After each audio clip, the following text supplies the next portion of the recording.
கர்த்தருக்குள் பிரியமானவர்களே, விளிம்பின் விடியலில் எங்கள் நற்செய்தி பாதைகள் தொடர்ந்து பயணிக்கின்ற நம் அனைவருக்கும் இறைமைந்தன் இயேசு கிறிஸ்துவின் அன்பும் ஆசீர்வாதமும் அருளப்படுவதாக. இந்த 2026வது புதிய ஆண்டின் 2ஆம் நாளிலே ஆண்டவருடைய வார்த்தையை உங்களோடு பகிர்ந்து கொள்வதிலே மகிழ்ச்சி அடைகிறேன்.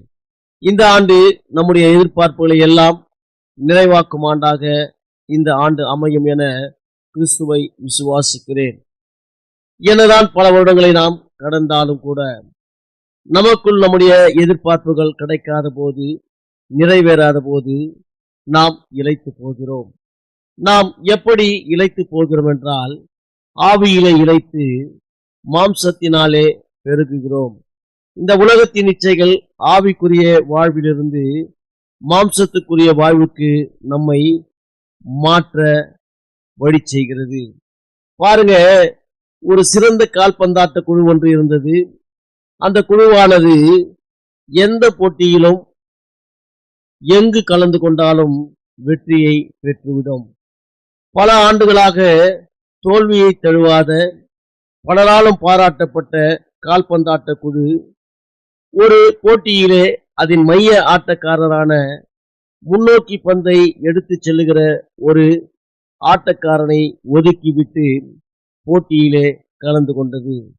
பாருங்க, அந்த போட்டியிலே அது சிறப்பாக விளையாட ஆரம்பித்தது. ஆனால் அந்த போட்டியிலே புதிதாக சேர்க்கப்பட்ட மாற்று வீரரின் குழப்பத்தினாலே அந்த குழுவானது திக்குமுக்காடி செய்வதறியாது தோற்றது. எனதான் வெற்றி வாகை சூடும் குழு என்றாலும் கூட அந்த தோல்வி அநேகரால் மோசமாக பேசப்பட்டது.